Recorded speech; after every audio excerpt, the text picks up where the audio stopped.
Salam alaikum wa rahmatullah. Bienvenue dans Sciences de la vie et de la terre, troisième année collégiale, l'éducation nutritionnelle. Donc nous sommes toujours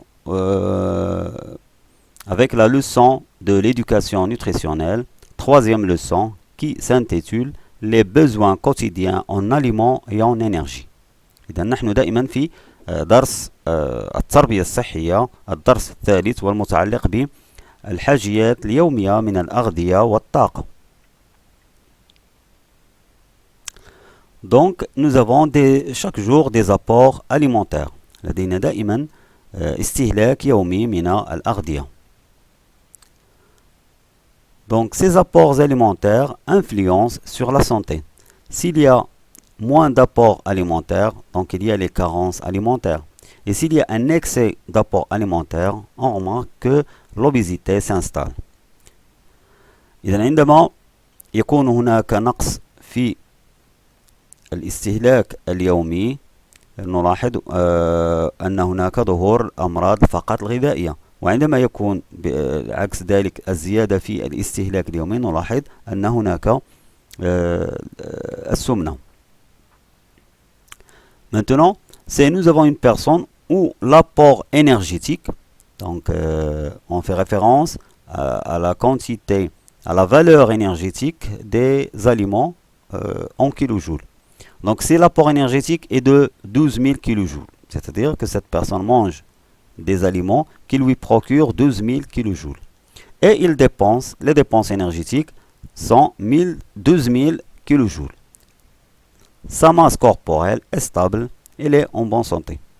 Donc لدينا عندما تكون الاستهلاك اليومي من الأغذية أو من الأغذية أو من الطاقة هو 12,000 كيلو جول، والإنفاق الطاقي هو 12,000 كيلو جول، إذن الكتلة الجسمية متزنة. Quand les apports énergétiques sont de 16 000 kJ et les dépenses énergétiques sont seulement 8 000 kJ. Donc la masse corporelle augmente. إذن عندما يكون الاستهلاك اليومي من الطاقة هو 16,000 كيلو جول والإنفاق الطاقي هو فقط 8,000 كيلو جول، إذن لدينا الكتلة الجسمية ترتفع. Maintenant, si les apports énergétiques sont de 8 000, par contre les dépenses énergétiques sont de 12 000. Donc la masse corporelle est réduite.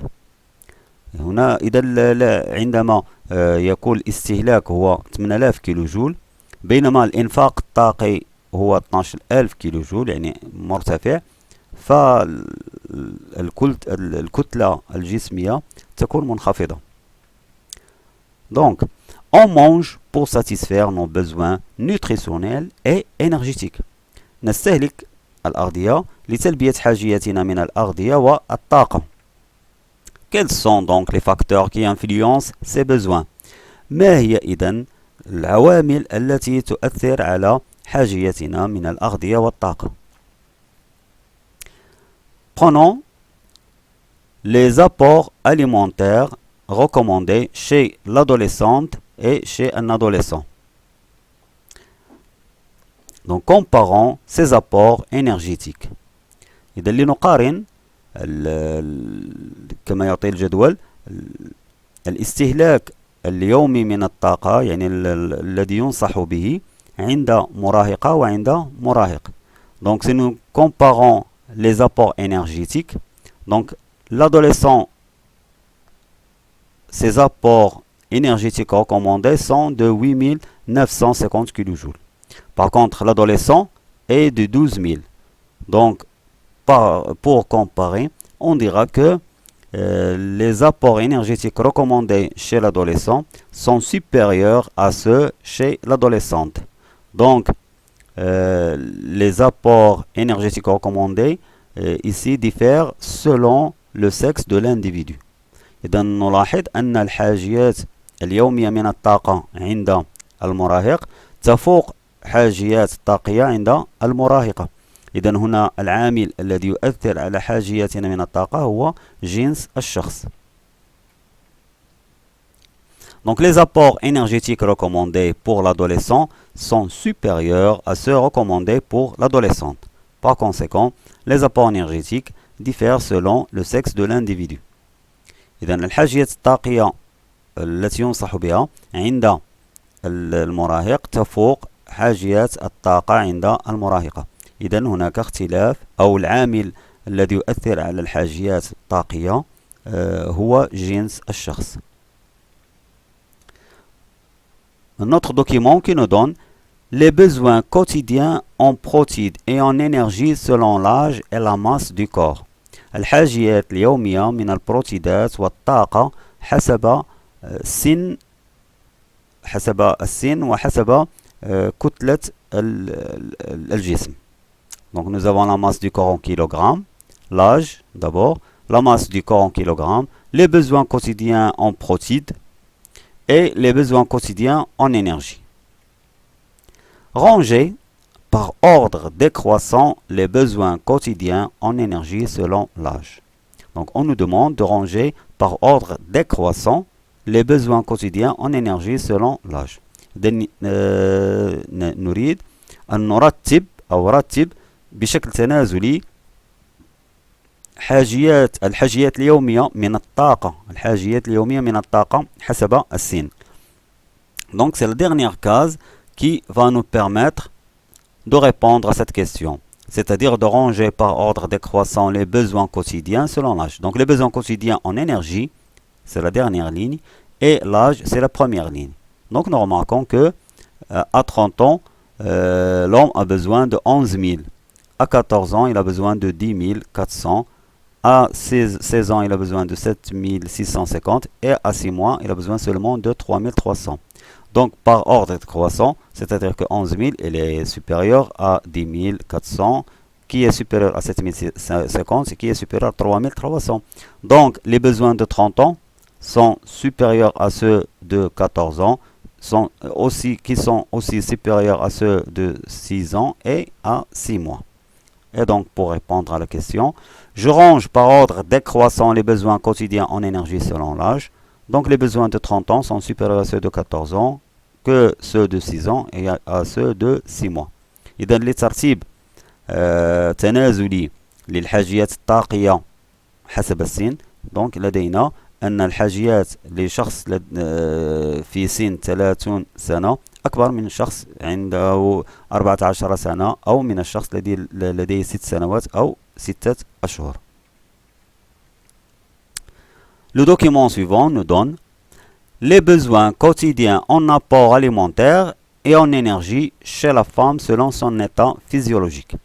إذا الجدول يعطينا أو هذه الوثيقة تعطينا الحاجيات اليومية من الاستهلاك اليومي من الأغذية والطاقة عند امرأة حسب حالتها الفيزيولوجية، يعني جسمها حالتها الجسمية الفيزيولوجية. Donc, on a les besoins quotidiens en protéines, en calcium, en fer, en vitamines et l'énergie. Les besoins en énergie en kilojoules. Chez une femme enceinte,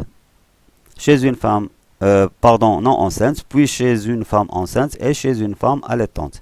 إذن هذه الوثيقة تعطينا الحاجيات من البروتينات، الكالسيوم، الحديد والفيتامينات، وفي النهاية تعطينا الحاجيات اليومية من الطاقة لدى امرأة غير حامل، ثم امرأة حامل، ثم امرأة مرضعة. Donc on nous demande de comparer les besoins quotidiens en énergie chez la femme selon son état physiologique. Donc قارن الحاجيات اليومية من الطاقة فقط، من الطاقة عند امرأة حسب حالتها الفيزيولوجية. Donc nous allons répondre à la question en prenant en compte seulement la première ligne et la dernière ligne du tableau. Donc les besoins de la femme non enceinte sont 8400. Par contre, ceux de la femme enceinte, ils sont devenus 9500, donc plus supérieurs. Et chez la femme allaitante, ses besoins en énergie deviennent 10 500. Donc, on va dire que les besoins de la femme allaitante sont supérieurs à ceux de la femme enceinte et la femme non enceinte. إذا يطلب منا أن نقارن الحاجيات اليومية من الطاقة فقط عند امرأة حسب حالتها الفيزيولوجية. إذا نلاحظ أن الحاجيات عند المرأة المرضعة تفوق حاجيات الطاقة بالنسبة للمرأة العادية أو المرأة الحامل أو المرأة الغير الحامل. Donc les besoins quotidiens en énergie de la femme allaitante sont plus importants que ceux de la femme enceinte et de ceux de la femme non enceinte. Maintenant, le document suivant nous donne les dépenses énergétiques de la femme et de l'homme par heure selon leur activité. Donc, إذا الوثيقة تعطينا الإنفاق الطاقي عند المرأة وعند الرجل في الساعة، وذلك حسب نشاطهما اليومي. Donc la question est représenter sous forme d'histogramme les dépenses énergétiques de la femme selon son activité. Représenter sous forme d'histogramme. إذا مثل على شكل مبين على شكل أعمدة les dépenses énergétiques de la femme. الإنفاق الطاقي عند المرأة selon son activité حسب نشاطها.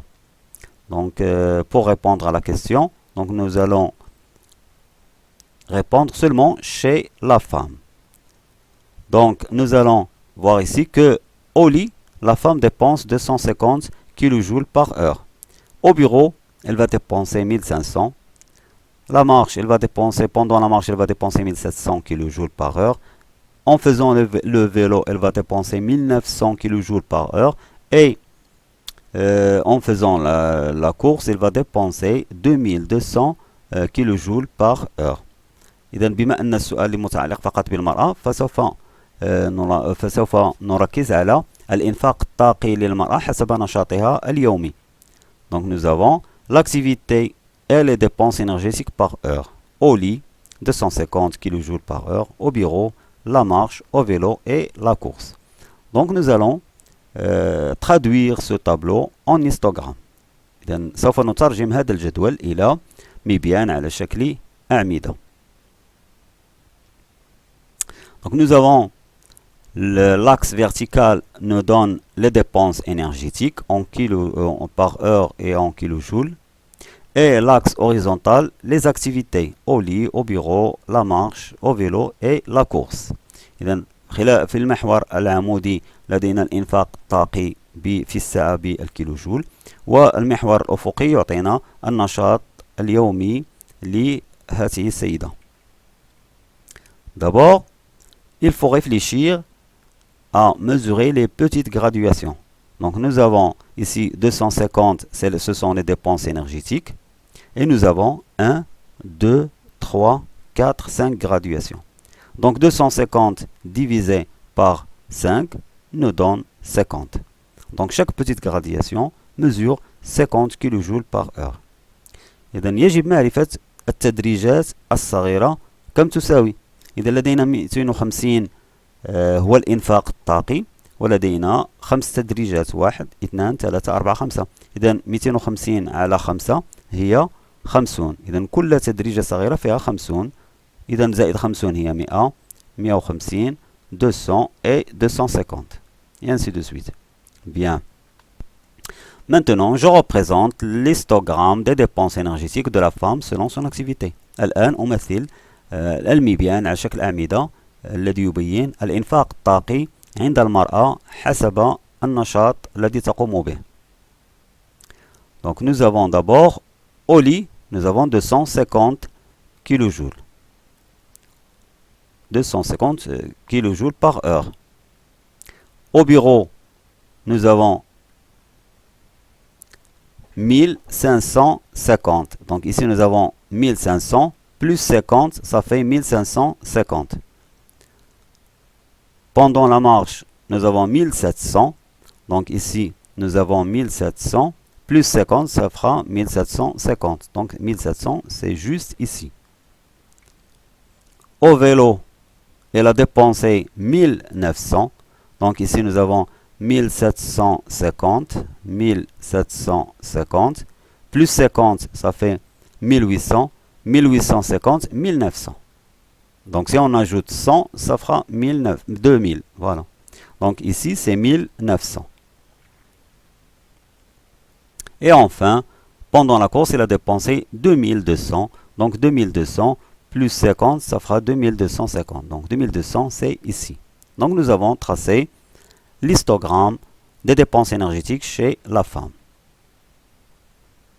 Donc, nous remarquons que les besoins énergétiques quotidiens diffèrent selon le sexe. Donc, l'adolescent a besoin de 12 800, par contre, l'adolescente a besoin de 10 000. Si nous prenons aussi le même âge, l'homme et la femme adulte, donc l'homme a besoin de 11 000. La femme seulement 8 400. Chez les hommes âgés, l'homme âgé a besoin de 8 000 et la femme âgée a besoin seulement de 6 000. Donc, il y a différence des besoins selon l'âge. Et si nous prenons maintenant l'âge, donc l'adolescent a besoin de 12 000. Par contre, l'homme a besoin de 11 000 et l'homme âgé a besoin de 8 000. Donc, ici, le facteur, c'est l'âge. إذا نلاحظ أن الوثيقة تبين أن الحاجيات تختلف حسب السن والجنس. إذا أخذنا المراهق والمراهقة فحاجياتهما مختلفة. إذا أخذنا البالغ والبالغة كذلك حاجياتهما مختلفة. يعني الذكر حاجيته أكثر من الأنثى. وكذلك الشيء وكذلك عند الشيء l'homme et la femme âgée عند الرجل البالغ الرجل المسن والمرأة المسنة. الرجل المسن لديه حاجيات أكثر من المرأة المسنة. الآن عندما نأخذ السن فالمراهق حاجيته أكثر من البالغ والبالغ أكثر من المسن وهكذا. إذا العاملين اللذان يحددان أو يتحكمان في الحاجيات هو السن والجنس. Donc ainsi, l'adolescent a besoin plus que de l'adolescente. L'adulte a besoin plus que, c'est-à-dire homme a besoin plus que l'adulte femme. Et l'homme âgé a besoin des besoins qui sont supérieurs à ceux de la femme âgée. Et si nous comparons le même sexe, donc l'adolescent elle a des besoins plus importants que l'adulte, plus importants que l'homme âgé. Et ainsi de suite. Bilan. Les besoins du corps en aliments et en énergie varient en fonction de حاجيات الجسم من الأغذية والطاقة تختلف حسب العوامل التالية. Donc nous avons l'activité du corps, nous avons l'état physiologique du corps et enfin l'âge et le sexe de l'individu. Donc l'activité du corps, l'état physiologique du corps et l'âge et le sexe de l'individu. إذا العوامل التي تؤثر على حاجيتنا من الأغذية والطاقة هي نشاط الجسم، الحالة الفيزيولوجية للجسم والسن والجنس. Donc, nous arrivons à la notion de ration alimentaire. إذا نصل إلى مفهوم الكلفة الغذائية. Donc, c'est quoi la ration alimentaire? Donc, c'est la quantité d'aliments et d'énergie dont le corps a besoin pour satisfaire ses besoins en énergie et en aliments pendant une journée. إذا الكلفة الغذائية وهي حاجيات الجسم من الأغذية والطاقة لتلبية هذه الحاجيات خلال يوم واحد.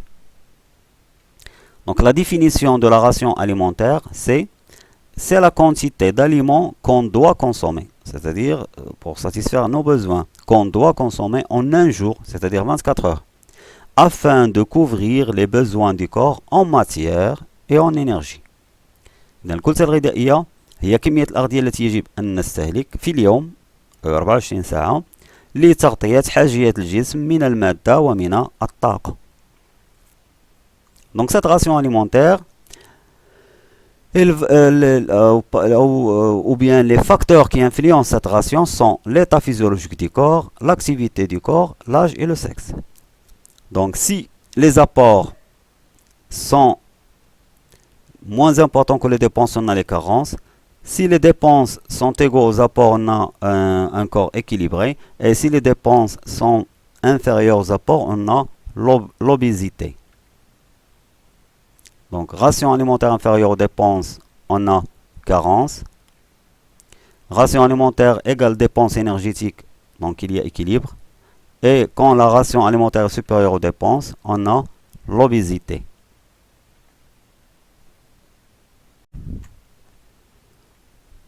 Évaluation.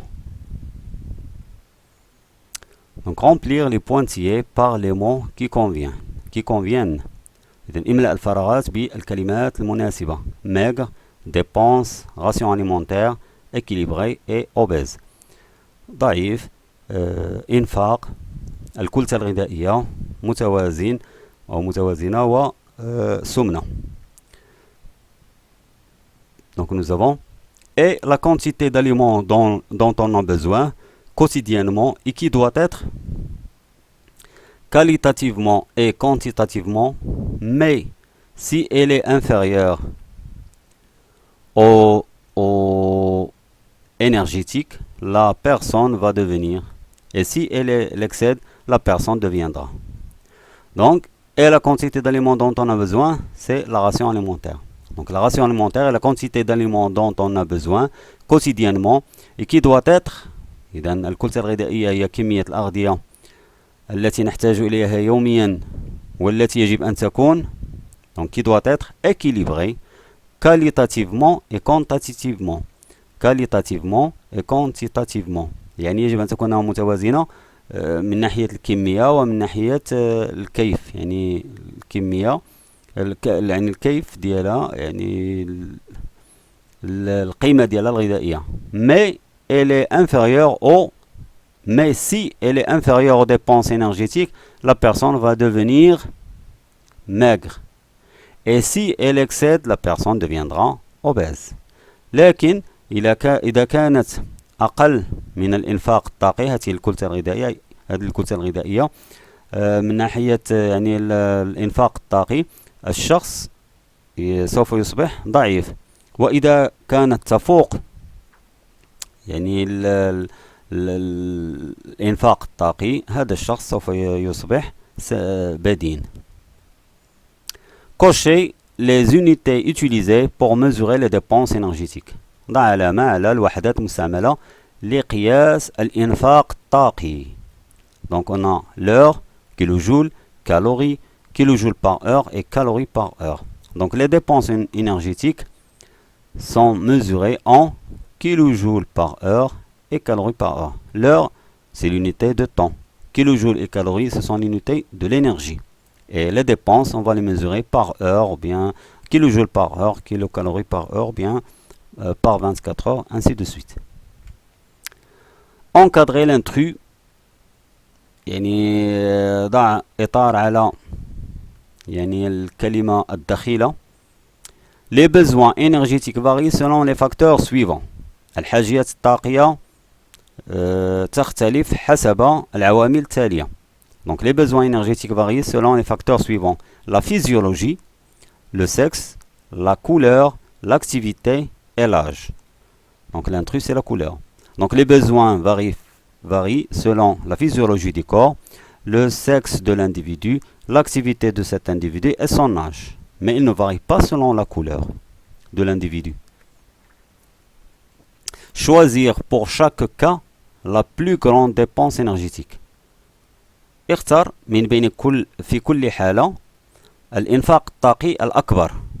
Donc enfant normal, enfant fiévreux, adulte en marche, adulte en course, être en Afrique, être en pôle Nord, et écolier de 13 ans et écolière de 13 ans. Donc si nous prenons enfant fiévreux et enfant normal, celui qui dépense le plus,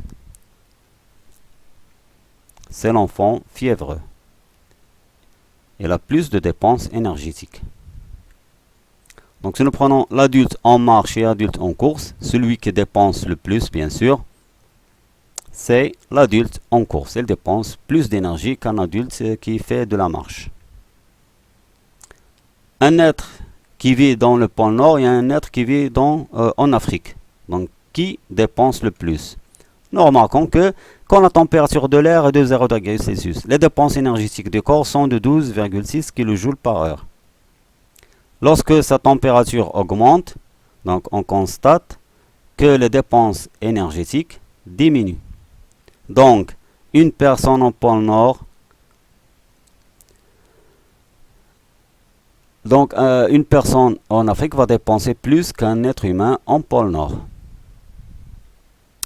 Écolier de 13 ans et écolière de 13 ans. Donc ici nous avons le même âge et ils diffèrent par leur sexe. Donc on a vu que le sexe masculin donc il a plus de dépenses énergétiques que le sexe féminin. La pyramide alimentaire aide pour manger équilibré. C'est le 5e exercice. Donc la pyramide alimentaire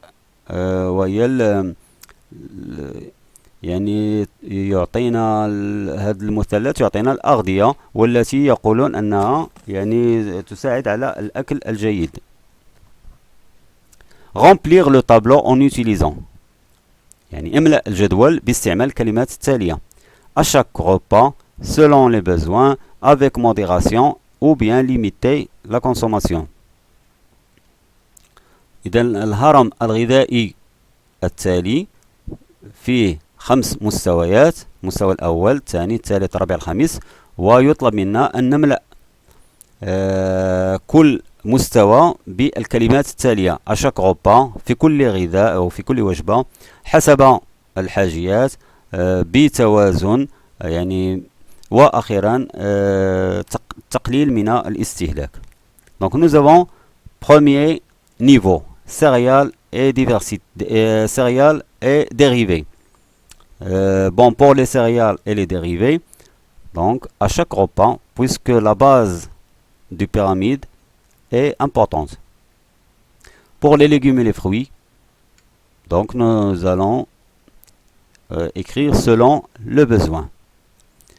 Pour les produits laitiers, 3e niveau, donc nous allons écrire avec modération. La même chose avec les viandes et les poissons. Donc avec modération. Et enfin, 5e, la matière grasse. Donc il faut limiter la matière grasse. 5. Maintenant, 6e exercice, répondre par vrai ou faux. Donc nous avons le document suivant qui nous donne les dépenses, la dépense énergétique selon l'activité du corps. Donc nous avons le document suivant montre que les dépenses énergétiques varient selon l'âge, les dépenses énergétiques varient selon le sexe, ou bien les dépenses énergétiques varient selon l'activité. Donc la première, elle est fausse. Les dépenses énergétiques varient selon l'âge. Non, parce que, pardon, c'est vrai, parce que ici nous avons les dépenses de la première photo à gauche 1100 diffèrent de celles qui sont plus adultes, et enfin l'adulte est là 2200 kcal par 24. Donc ici les dépenses énergétiques varient selon l'âge. Les dépenses énergétiques varient selon le sexe, c'est faux parce qu'ils ont le même sexe, ce sont tous des féminins. Les dépenses énergétiques varient selon l'activité, c'est faux, ils font tous toute la même activité, c'est-à-dire la lecture. Le document suivant montre l'histogramme des dépenses énergétiques d'un enfant de 10 ans en kilocalories par heure. يعني الوثيقة التالية تعطينا مبين على شكل أعمدة عند طفل لديه 10 سنوات. Dégager les dépenses énergétiques pour chaque état. يعني استخرج الإنفاق الطاقي في كل حالة. Préciser le facteur de variation de ces dépenses. ما هو العامل الذي أثر على هذا التغيير؟ Donc première question, dégager les dépenses énergétiques pour chaque état. Donc nous avons au vélo c'est 300. Pour le foot c'est 400. Les dépenses énergétiques 400 kcal par heure. Pour la lecture elle dépense 100. Pour faire le ski elle dépense donc entre 500 et 600, ça fait 50. Donc c'est 550. 550 puisque un carreau fait 100. Donc la moitié c'est 50. Au lit, la même chose, c'est 50. Et enfin, quand il fait le karaté, c'est 500 kcal par heure. Donc, et nous avions donné les dépenses énergétiques pour chaque état. Deuxième question, B. Préciser le facteur de variation de ces dépenses. Donc, ces dépenses varient selon l'activité du corps. C'est le même enfant qui a le même âge, le même sexe, etc. Donc la variation, c'est l'activité du corps. Donc le facteur de variation de ces dépenses énergétiques est l'activité du corps. Et merci.